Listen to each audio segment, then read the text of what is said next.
I wonder where I'll be going on my adventures today. Cool. This is rather nice. I better put on my Man from Del Monte hat. I am the mighty Gamesmaster.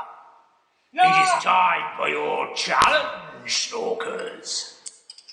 Ants. Okay, I can just tread on them with my shoe or something. You're going to need a bit more ant powder to deal with these boys. Okay. You're going to need something more of a bang. Like dynamite, perhaps? And a bit of torch, and my flaming torch for light? I've got this, Gamesmaster. Don't be afeared. So now we look at the Spectrum Gamesmaster Chapter 2, Ant Hill. Because this is the first game in the book, and the idea of this book is to go from not just learning basics, that's what your basic manual will tell you, but using basics to actually construct something which has different challenges. So the first game, Ant Hill, goes through the use of user-defined graphics, goes through character animation, goes through all sorts of things like that, and it teaches you how to construct a game using subroutines and with planning. We like planning because it makes things easy to type in, easy to control. And when you type it in, it comes in little segments. So each one's bite-sized, so you get the control table, then each little subroutine, so it's a lot more manageable. So here is Ant Hill with a little user-defined graphics of ants. You have a fixed amount of time to destroy the ant's nest before the eggs hatch. Use the arrow keys to move, and there are 3 difficulty levels. We draw the map. Here's the screen. It's quite clear what you've got. Tunnels, you've got your little man at the top, you've got a timer, and at the bottom left you have your ant nest. You get sound when you go down the hole. So this is the easy level, so it's got to go down these tunnels, which are different places every time you play. Down we go. Avoid the ants, which just move back and forth along their little paths, bless them. And that's a win of the easy level. Let's try it again, this time at the intermediate level. Or medium as we call it these days. So you have 5 tunnels to get through, avoiding 5 ants. So here I am at the top right. Now, the ants already passed the tunnel, so you should go run past them on the surface. You can only go down the hole, you cannot go back up, because the game says that will make it too easy. Going up will be too easy. However, at the moment, the ants are all on one side, so I'm nice and clear. Down the hole. And a little victory tune. Let's now try the professional setting, the expert mode. Oh, a nice layer of tunnels there. Down the hole. Down the hole. Let the ant on the 3rd stage move forward. There he goes, leaping forward. Down the hole. Move to the left. And that, my good friends, is Ant Hill as advertised. But wait, what if it goes wrong? Things, there are losing states. It's not just easy peasy. Obviously, you can run out of time. So here's what happens when you run out of time. So I think it's quite a nice little thing. So the ants move back and forth. You can't move through the ants. The ants will kill you if they touch you. So you have to wait for them to move, and you can't encourage them to move either. So sometimes you just have to wait for them to move. So I need to get behind this ant, and the ants will occasionally change direction on their own. If they don't change direction first, they'll turn around at the end of their tunnels.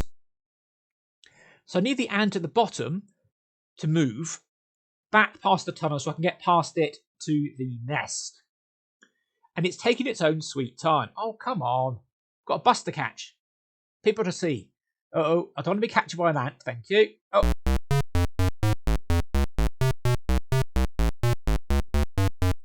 This is a bad thing. And finally, of course, there's nice animation done when the ants catch you. So let's show you that happening. Because it's really rather neatly done. It goes to a little subroutine where you get dragged off to a fate worse than death. Here he comes. Here comes Mr. Ant. He's going to get me. He's going to get me. And that doesn't seem to be quite right. I think we need some expert assistance. Yo, Gamesmaster! Ah, a middle-aged teenager. How can I help you, young, old, 40-something man? How come the ants just walk right through me? That's whack, that is. Help me! What you have here is a failure of if statement. Look at the if statement and then compare the variables. We only count as a hit if they match. But look at them. The y coordinates match, but the x coordinates do not. That's because the x coordinate of the ant is not an integer. Cast these as integers using the int function, and away you go. Cool, thanks, Gamesmaster.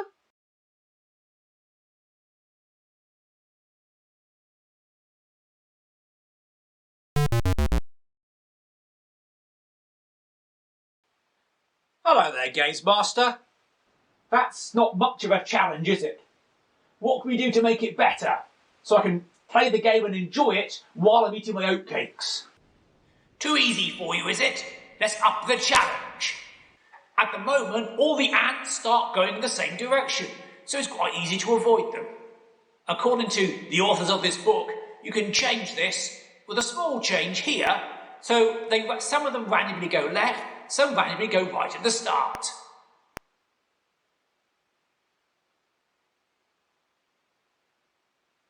Here's another problem. When you move on to an ant, it doesn't catch you, so you can just walk through them.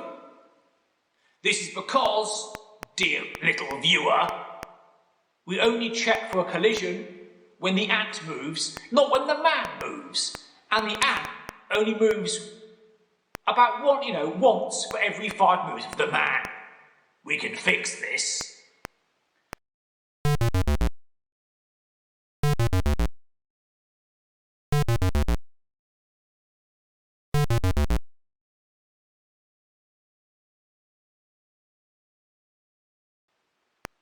The game's a lot more fun when the action's more packed in the centre. We can change the location of the tunnels and of the ants so they crowd more in the middle.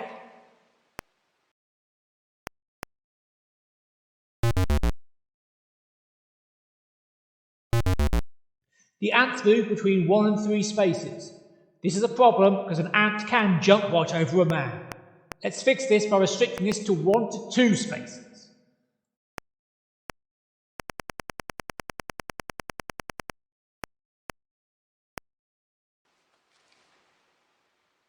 Looking for more, eh? Let's see what we can do with the mighty magic of the Snorkers touch. So this is version H. I started at version 1, then we had version 1.1, then version 2, all the way to 9, then on to letters. Version H. And this starts off with Ant Loader, because we are going to have a loading screen, and we want to have a nice use of the Jonathan Caldwell poke. Here the screen's gone black. This is why I don't want you to see the picture I'm loading until I'm ready to display it. So by setting the attributes of the whole screen to black, including the bottom 2 lines, I get to keep a bit of mystery. Unfortunately, while I set the bottom 2 lines to be black, the ink of those 2 lines is still white. So you will see the copyright statements appearing first. As you can see here, pixels are slowly appearing because this is Anthill, copyright 1984, Eubank, James, Gee, from Spectrum Gamesmaster, brackets Granada. And there's our Anthill. The ant is drawn with normal draw statements, just normal lines, and using the fill routine of Houston and Hardman. The flashing letters alternating ant and hill are done by just using, on the left, red ink, and on the right, black ink but different coloured paper with flash on. Therefore, they will alternate back and forth. I had various things I needed to do. Some adjustments onto collision detection. We'll see all the bits you have in this game here, and took a lot of testing and poking to get it right. So the book notes there are other things you can do. So the game is mostly solid, but there are improvements you can make to the death screens, which he describes as not very interesting, which I thought, okay, what can we do with that? And I obviously have updated the instruction screen we'll get to, looking at medium difficulty. And I've improved the winning screen by adding something from Efectos FX, which is from Amstrad Sinclair Ocho, which is a Spanish 8-bit computer magazine, which provides a lovely little machine code routine to make things explode. And you poke various values in. It's about 900 bytes worth. The thing to watch out for, and I'm going to forget this because I forget it every single time, is when it asks you for the Y coordinates of the thing to explode. It's not the Y coordinates starting at the bottom left as you would from the poke, but starting at the top left as you would from either memory, or if you're using the print at command. So normally plot 00 is bottom left, but for Efectos FX, Y coordinate 0 is top left. And I took a bit of poking to find out. So here I am running towards the anthill. Boom! Lovely jubbly. We also added a score there for the winner. The score is based on the time left, and that's affected by the difficulty. The higher the difficulty, the more score you should get. So, the other subroutines are ones for death. One where you run out of time, and one where you get captured by the ants. So here I'm going to get captured by the ants. Oh no! And this basic subroutine is actually rather nice, and this comes as standard. But let's improve the death a bit.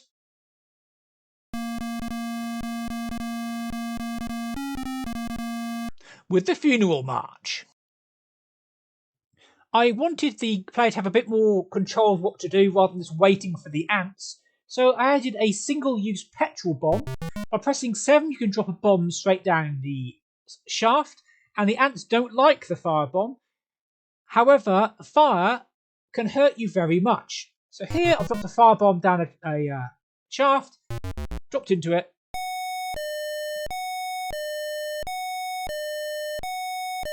And have burned to death. You can use the firebomb to move the ants along if necessary. Last thing done in this version is when you run out of time, you get the ants are hatching effect. I wanted to have a bit more of a dramatic ending after that, so it's quite good.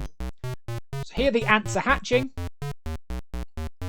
And then to symbolise the new overlordship over the earth of the ant, we get a giant red and black flashing ant. Terrifying. Hello there, Gamesmaster. You look like you could use a good feed.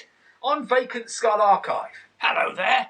Are there any typing games that let you have music in the game? Like, you've got user-defined graphics, but any games that let you create your music note by note? Because that would be really cool. Excellent question, Vakantskull. The problem with the 48K Spectrum is that it does not have a dedicated sound chip. You only have access to the Spectrum beeper, and in BASIC you can just make it go beep. What's worse is while it's beeping, you can't do anything else. We have no sprite support on the ZX Spectrum. How then to have music? Well, what if you took the music, the tune, and broke it up into really, really small notes? So small that it won't interfere with the action. Let's look at how we might do this. So here is the beep command in action. We're going to show you the problem. Let's first of all create a very simple loop in BASIC, going from 0 to 7. We're going to change the border every time we go round, and also beep for 1/4 of a second, a little note. That all look quite nice, and that looks fine. Except if you make the beep a bit longer, then you'll see how the problem really is. Now we're going to beep for a second, and while we're beeping, we can do nothing else. That's going to be no good for our little arcade game, because I want to use this tune, the traditional tune, the ants go marching, from Making Music Fun. It's traditional, and I've encoded this as a series of data statements with the length of the beat and then the note itself, which is in Spectrum beat form. And we're going to read all this data, and then we're going to first of all play it.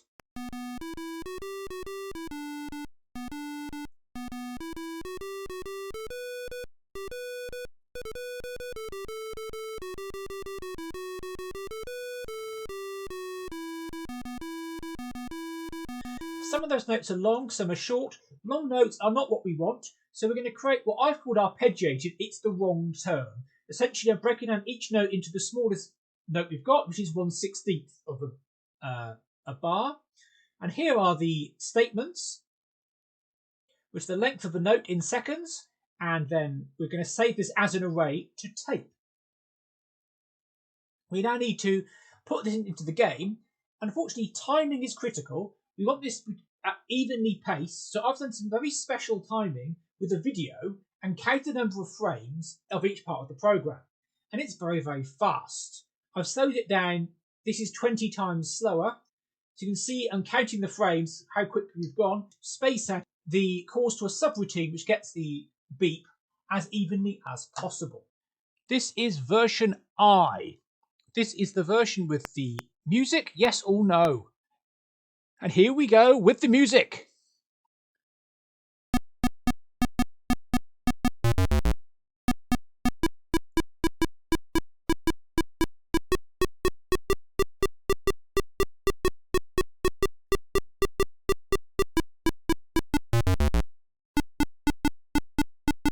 Doesn't slow it down too much, and it's just about understandable as a tune.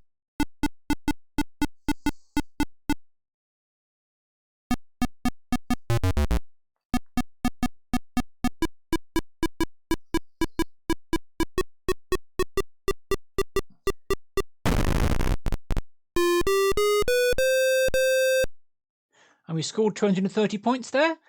So let's try it again. Let's go on easy mode for now. And let's take our time to get most of the tune.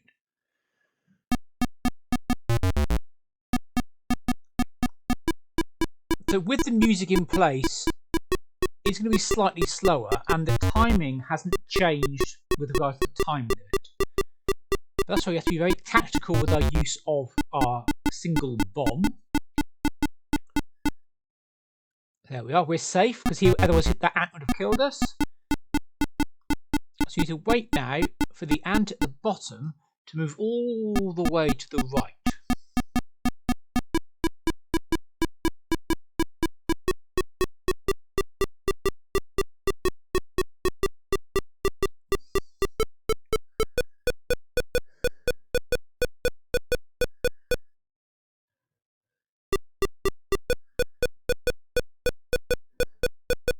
And he's turned around.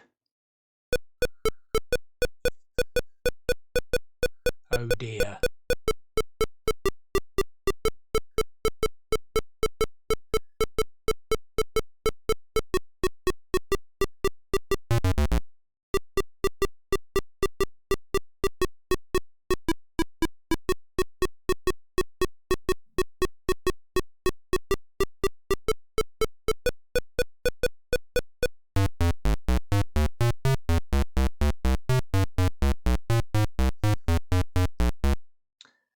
And that was the deluxe version, which has ended in ignominious defeat and the rule of the ants. Thanks for watching the first in our series of Gamesmaster videos, because I've got not one, but 2 different books. Oh yes. So, let's play out with the March of the Ants. Thank you for watching.